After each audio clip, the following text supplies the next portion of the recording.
बिस्मिल्लाहिर्रहमानिर्रहीम। अस्सलाम वालेकुम। उम्मीद है आप खैरियत से होंगे। आज हम जिस पर्चे की बात करेंगे वो है हिस्ट्री का पार्ट 2 बीए का इंटरनेशनल रिलेशंस का पर्चा। आज हम बात करेंगे इस पर्चे की कि आया इसकी स्टेटमेंट्स क्या होती हैं, कौन से लफ्ज़ और जुजियात और पहलू हैं जो एक दूसरे के मद्दे मुकाबिल आते हैं और कम्बिनेशन क्या है, स्कीम क्या है, इस पर बात करते हैं। तो सबसे पहले मैं आपको बताता चलूँ, मैंने 7 सवाल अहम निकाले हैं। 7 तो नहीं है, ये 10 से 12 बनेंगे आप जब देखेंगे। तो कम्बिनेशन क्या है उस पर बात करते हैं। वीडियो आखिर तक देखिए, लाइक जरूर कीजिए, शेयर जरूर कीजिए। पहला सवाल जो निकाला है वो है बसमारका 1871 से जो इक़्तिदार है उसकी खारजा पॉलिसी, या ये पूछ ले या इसका सियासत पर असर पूछ सकता है। ये सवाल अहम है। इसके मद्दे मुकाबिल कम्बिनेशन में जो सवाल आता है वो है इटली के मुसोलिनी की खिदमात और पॉलिसियाँ। इन दोनों में से एक लाजमी है और बसा औकात ये भी होता है कि दोनों आ जाते हैं या आ सकते हैं, मुतवक्के है। सवाल नंबर 2, हिटलर की खारजा पॉलिसी, इक़्तिदार और ये पेनजमिज़म। ज्यादा अहम है खारजा पॉलिसी और उसका इक़्तिदार। ठीक है, इन दोनों को तो लाजमी कीजिएगा, इसको आप पढ़ के लाजमी जाइएगा। ज्यादातर जो सवालात पिछले 5-7 साल की स्कीम और कम्बिनेशन में आ रहे हैं वो ये हैं। अगला सवाल है इनकलाब रूस 1917।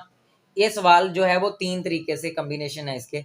एक इनकलाब रूस आ सकता है, ये नहीं आएगा तो इसके साथ रूस और जापान की जंग, ठीक है, साथ तारीख भी दे सकता है रूस जापान जंग की, ठीक हो गया। या फिर रूस और तुर्की की जंग, या फिर रूस और उसके मुखालिफ जितने भी लोग आए थे, तुर्की और तुर्की के हलीफ जो थे उनकी जंग। इन तीनों में से एक आ सकता है और इन तीनों में से 2 सवाल भी आ सकते हैं जैसा कि आए हुए हैं। तो आपने ये सवाल जो है ये मैं स्टार लगा रहा हूँ, बहुत इंपॉर्टेंट सवाल है, इन तीनों में से एक भी लाजमी है।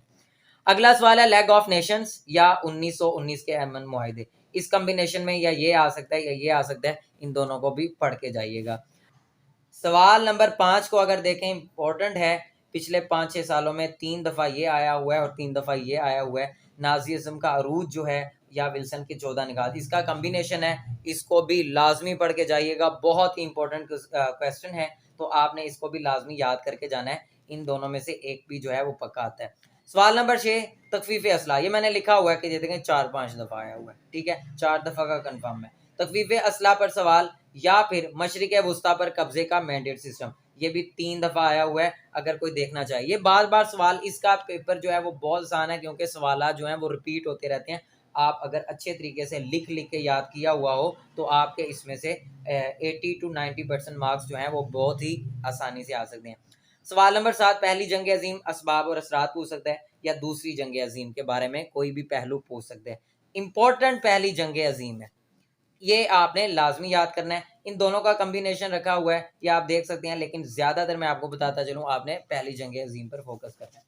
कुछ अहम उन्वानात हैं जिसके वो उन्वान बना के दे सकता है या उनका लॉन्ग क्वेश्चन पूछ सकता है। वो मैंने 4 इजाफी निकाले हैं, ये आए भी हुए हैं, इनके इनफरादी सवाल भी हैं। इसकी स्कीम नहीं है, लेकिन आप ये समझ लें इनफरादी क्वेश्चन आते हैं। यूरोप की चीन में मुदाखलत वाला सवाल, यूरोप में डिक्टेटरशिप और उसके अहम डिक्टेटर कौन से हैं, उनके बारे में उनकी बाबत में पूछ सकते हैं।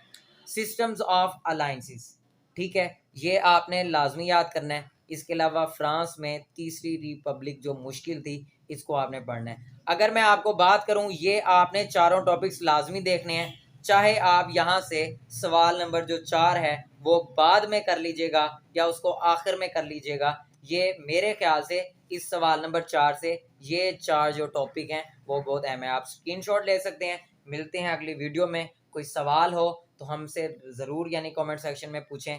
अल्लाह हाफिज़।